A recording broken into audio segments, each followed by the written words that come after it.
Samskapsa bisa, santun menuju prestasi dalam berkompetensi. Oke anak-anakku, materi pembelajaran hari ini mengenai wawasan Nusantara.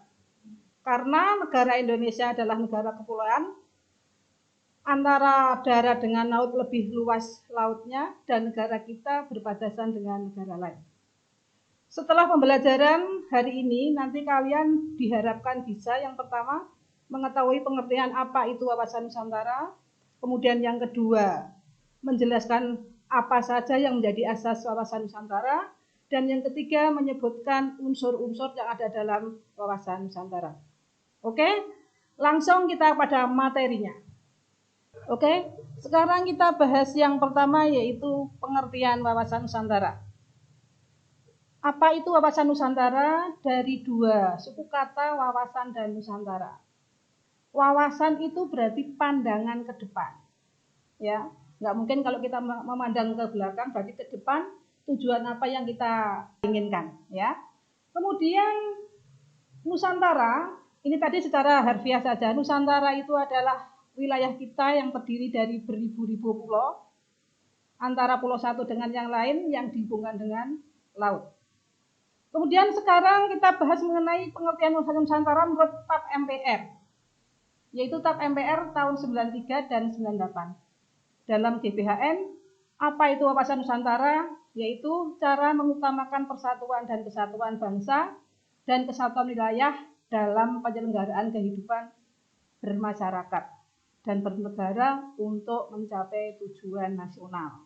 Itu secara pengertian wawasan Nusantara yang ada dalam TAP MPR tahun 93 dan 98. Kemudian secara umum, apa itu pengertian wawasan Nusantara? Yaitu cara pandang bangsa Indonesia terhadap rakyat, wilayah, negara kesatuan Republik Indonesia yang meliputi laut, darat, dan udara sebagai satu kesatuan politik, ekonomi, sosial, budaya, pertahanan, dan keamanan.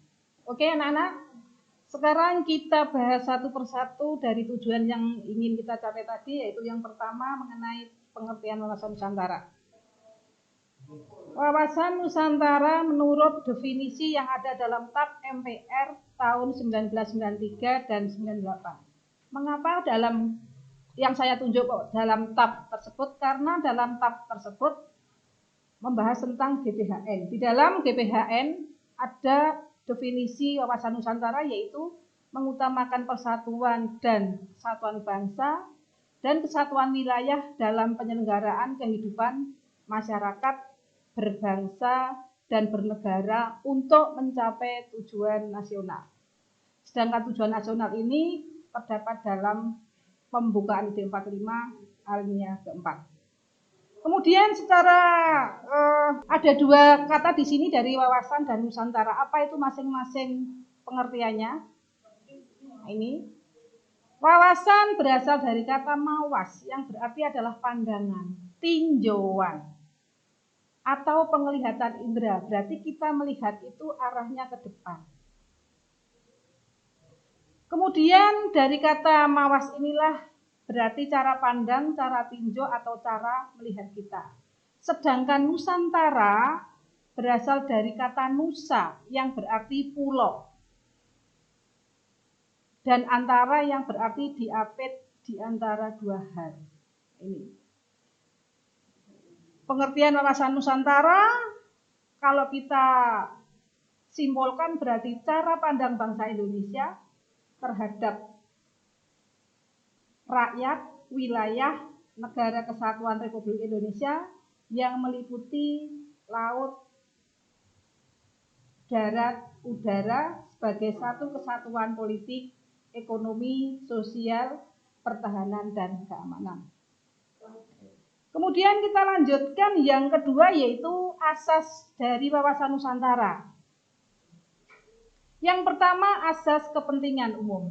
Apa maksud dari asas tersebut? Yaitu asas ini digunakan ketika bangsa Indonesia menghadapi penjajah untuk merebut kemerdekaan. Ya, mereka bersatu padu untuk mengenyahkan penjajahan yang ada di bumi ini.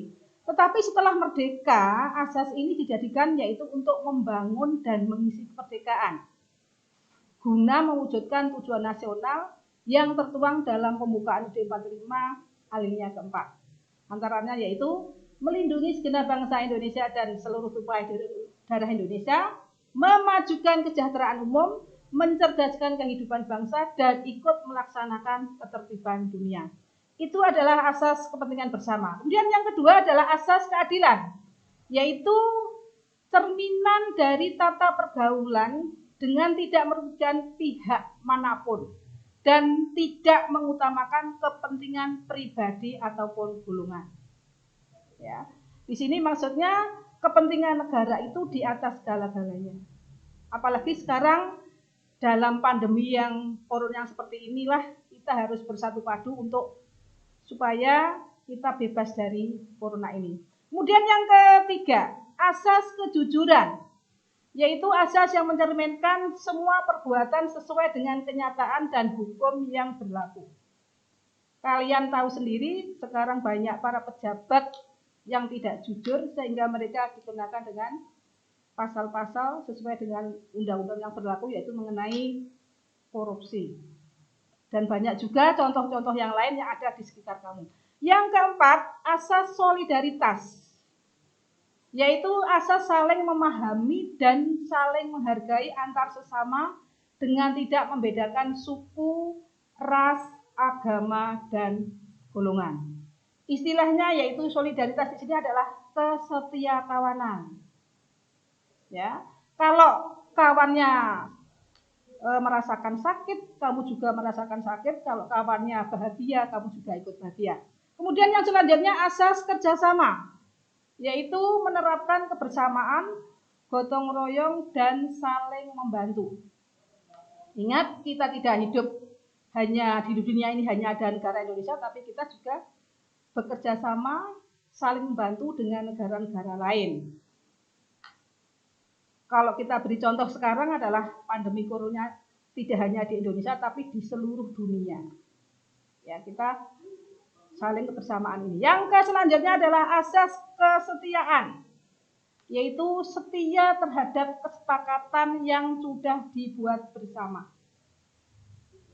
Ya, jangan ada yang saling mengkhianati dari yang sudah disepakati. Kemudian yang selanjutnya unsur, tujuan yang ketiga kita adalah unsur wawasan Nusantara. Ada 3 unsur, yaitu wadah, isi, dan tata laku. Sekarang unsur yang pertama, wadah. Yaitu di sini wadah dalam kehidupan bermasyarakat, berbangsa, dan bernegara yang meliputi seluruh wilayah Indonesia yang memiliki sifat serba Nusantara dengan kekayaan alam dan penduduk serta aneka ragam budaya. Kalau kita lihat contohnya ini, yaitu di tayangan TV yang ada di Indonesia, itu setiap hari selalu menayangkan kondisi penduduk, aneka ragam budaya yang dimiliki, dan kekayaan alam yang ada di sekitarnya yang bisa dimanfaatkan. Itu wadah. Ya.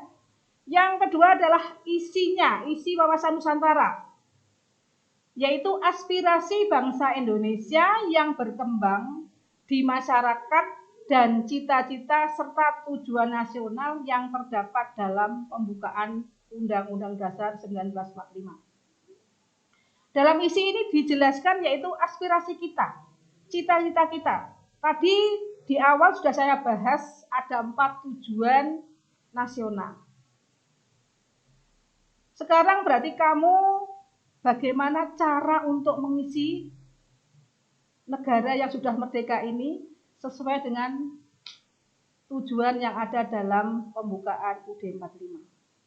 Kemudian yang ketiga, tata laku dalam wawasan Nusantara, yaitu antara wadah dan isi tersebut yang bisa menciptakan tata laku.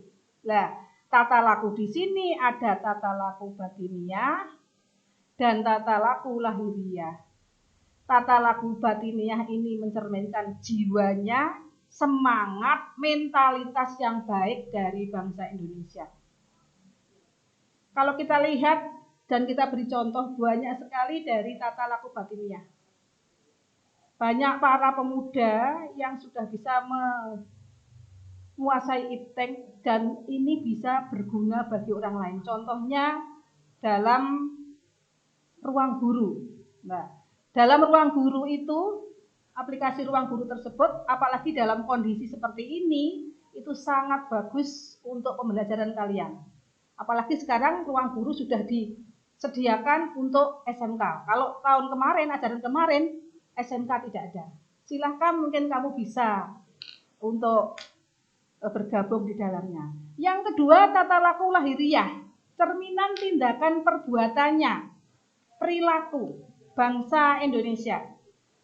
Kita lihat di tayangan TV itu banyak sekali orang-orang yang punya jabatan justru perilakunya tidak diinginkan. Contohnya yaitu dia sudah melakukan korupsi. Tapi juga ada orang yang kehidupannya pas-pasan juga bisa berguna bagi orang lain. Mungkin kamu bisa membuat contoh sendiri dan kamu lihat TV itu sering ada tayangan yaitu orang-orang yang hidupannya pas-pasan tapi dia bisa berbuat dan untuk orang lain. Oke anak-anak, sekian materi hari ini mengenai wawasan Nusantara. Untuk tugasnya anak-anak bisa klik link di kolom deskripsi.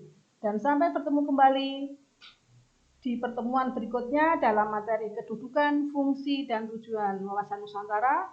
Jangan lupa like, komen untuk mendukung program ini. Klik subscribe dan tekan tombol lonceng supaya tidak ketinggalan informasi.